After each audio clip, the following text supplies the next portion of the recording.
G'day mate, 40 here, North Palm Beach, north of Sydney, 12:37 p.m. Monday, December 12, 2022. So two roads diverged in a wood, and I took the one less traveled by, and that has made all the difference.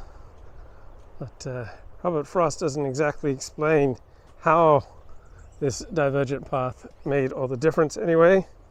Here's Richard Spencer talking about right-wing politics. Helps me keep in touch with you guys. But you know, that's a Silicon Valley company. They are making a user-friendly platform for people like me, people who are tech savvy, but you know, I'm not going to go code anything outside of a little HTML that I... So he's talking about the John Birch Society, which was a big deal when I went to Forest Lake Christian School. We got their publications. My God, how beautiful. How beautiful. Here and there. If you were to form an alternative group, just a mass organization, you need secretaries, you need newsletters, you need fundraising appeals, you need to keep if someone moves, you have to change their address in the central. I mean, it is. And more than all of that, you need a good story, a narrative people find compelling, to let them feel like they understand what's truly going on. So generally speaking, it wasn't doctors and lawyers, accountants and dentists who were attracted to things like the John Birch Society, all right? These conspiracy theories appeal primarily to losers. So you're working in a job you can't stand, there's your marriage not going so great, is your social standing not as high as you would like, right? Have many of your hopes and dreams not come true and seem further away than ever? Well, do I have a deal for you? I've got a narrative how even though much of your life is failing, right, you can find out how the world really works, right? So here's the secret sauce. Here's the secret news about how the world really works. And so people who are failing at much of life, conspiracy theory will fill them with a sense of importance. It's hard now, and imagine the kind of infrastructure you have to build up. And he was wealthy beforehand. You have to build up this infrastructure to create a mass movement among middle Americans. It actually is really impressive. And National Review, they have a subscriber list, and money comes across the table. You're building a mass organization. You got to kind of keep your finger on the pulse. It's a huge endeavor. It would be interesting to look at a history about how many people were actually employed just to create this. I mean, it was the largest middle American conservative grassroots movement. Before all of it, before the Tea Party, well before, Women for America First, well before Freedom Forums. Yeah, there's an enormous appetite for conspiracy theories, for making people feel like they know the true stuff. And so even though life is failing in many different ways, at least they understand how the world really works. They see through the BS. Well before all of this stuff, there was the John Birch Society.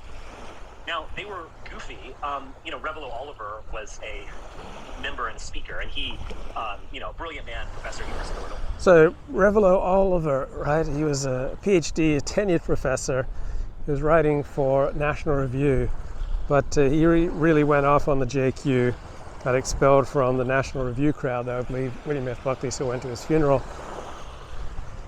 And being brilliant is not necessarily a protection against an inordinate desire to feel important. And one way that people like me get to feel important is feeling like we understand how the world really works. We see through the BS, right? Other people just see shadows on a cave, but we know how things really work. Illinois was fluent in Sanskrit, just insanely educated, but was also was one of us. He would probably resonate with a lot of this, and probably even hardcore. Absolutely a white nationalist and interreal intellectual. Also a friend of William F. Buckley.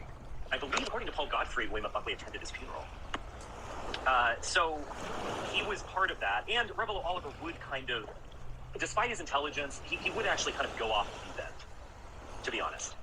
On the Kennedy assassination, on just kind of declaring that the Jewish Yeah, Kennedy assassination is a good Rorschach test because the evidence is overwhelming that Lee Harvey Oswald, acting alone, assassinated John F. Kennedy.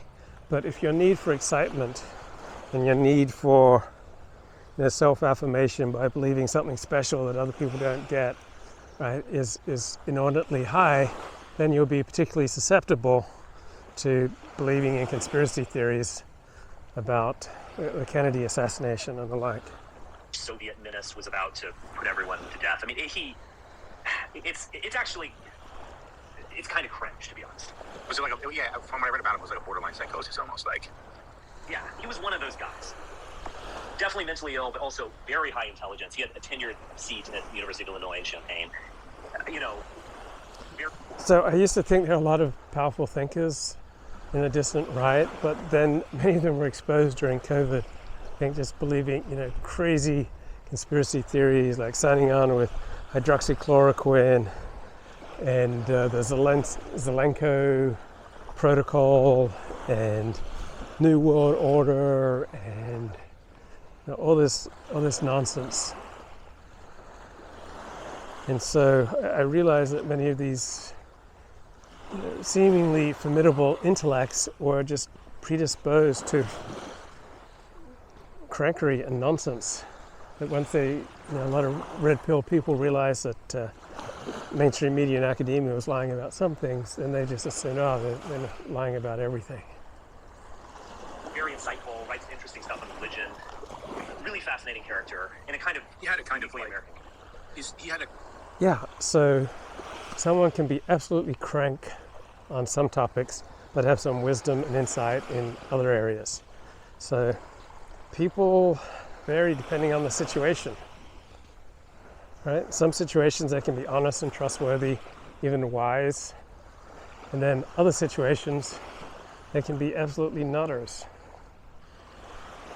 And so I guess we have to be alert to, which situations bring out the best and the worst in people.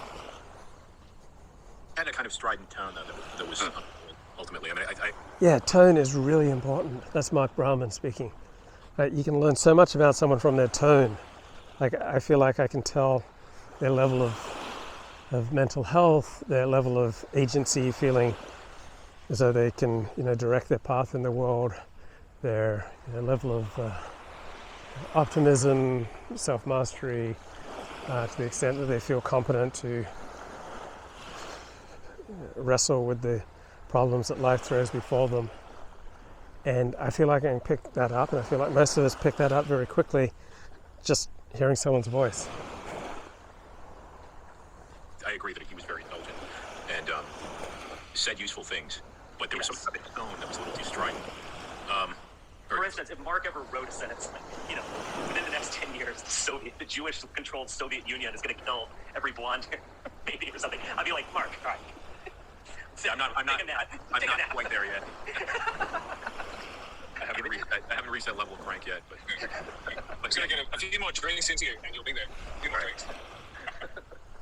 Right, you can hear that Aussie accent. I just got to get a few more drinks into you, mate. You'll be there. I'm less trying to troll on Twitter. I'm not so crank it up to Oliver levels. Yeah, I wouldn't worry too much about that, Mark. But I admit I'm less familiar with Revelo Oliver, but from the description here, it reminds me of another figure from way back when, like Dr. Pierce, who was literally a rocket scientist, but very much a kind of crankish and eccentric personality for sure.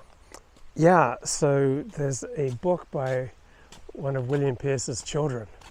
Like if you're curious about William Pierce, you read the story from his child. Apparently he's just a terrible father. Okay, do we want to go out the smuggler's track, grade 3, or do we want to go up the access track? Maybe we'll go up the smuggler's track. Exactly. Like William F. Pierce, look, if you guys have an hour to spare, his speech, Our Cause, is actually really interesting. And it's kind of he kind of riffs off George Bernard Shaw's Man and Superman play. And he actually is brilliant. Even his commentary was kind of... Yeah, people can be brilliant in one area.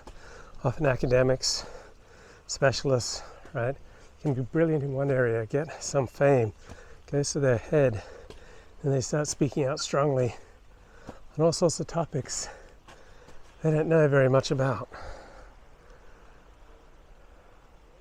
Cutting and insightful. But let's also be honest here. The guy's also a crank.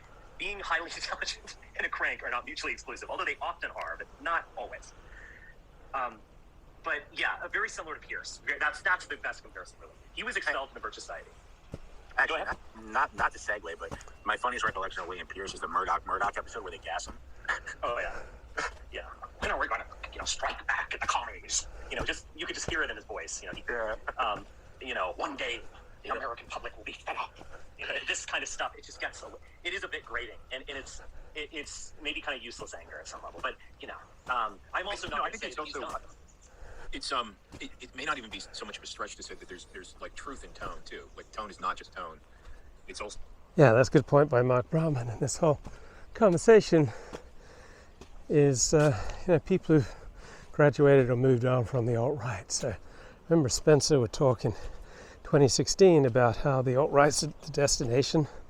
Many people start off as libertarian or socialist or nationalist or Christian, and then they end up alt-right, and that alt-right is the destination. People don't move on from being alt-right to libertarian. Well, that was a delusion. So very few people with anything to lose identify as alt-right anymore, right? And that's largely because of the choices and behavior of Richard Spencer, essentially equating it with Nazism. It's also, there's some element of truth in tone, right? In other words, if the tone is wrong, or if it's too strident, or it's not told with the sort of correct level of nuance, it no longer sort of resembles reality, right? It just becomes foreign. It seems like something that's not, it seems like it's, it seems like with the two examples that we've mentioned, it seems like that they're in another place, they're on another realm, and they're connecting with reality, but in a kind of more remote way, where they're not we are actually talking about human beings, and where we are talking about, it has to somehow also relate to your experience in the world. Your sort of description of what's going on in the world also has to relate to a kind of a sensory perception of that experience. It can't just be this overly kind of dramatic in sort of histrionic presentation, I guess. And I think it. And then people respond to that which gets them love and attention. Right? You can call this audience capture. You develop an audience, and usually the more extreme you go, the more audience devotion you'll get. And if you're psychologically vulnerable to being adored, meaning if you have narcissistic tendencies that are a little bit out of control, right? Moderate degrees of narcissism in many contexts serves you, such as if you want to be a podcaster or a public speaker or a preacher. But if your need for admiration is outsized, then getting a little bit of it will have the same effect as alcohol has on the alcoholic. Also probably largely derived from both personal and intellectual loneliness, in the sense that, look. Yeah, personal and intellectual loneliness makes you more vulnerable, and you don't have a community who you can bounce off of, and then you become much more vulnerable to doing stupid things.